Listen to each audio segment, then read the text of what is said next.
This is just a quick pickup video of what we got at the flea market today. Why don't you go over those, Lauren?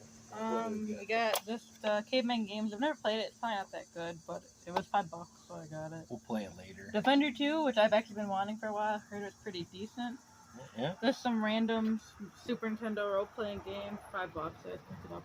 We got Tetris Attack for $10, and that is because it's faded. It's new in box, but it's faded.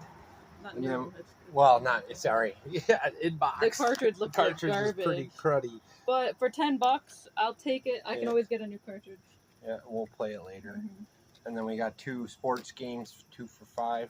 You know. Yeah. Winter game's not bad. What was the total we paid for this? Like $20. 10, 5, and then trades for these. Yeah. And what was it? 10 for that. So. And then we bought your controller too. We also we got a controller. So we spent $35. $35 for 6 games and a controller. Not bad and when the controller one game went by. I know, right? Alright. Cool. Alright, well, it's just a short one. You'll see us playing them later, I'm sure. I'll see you when I see ya.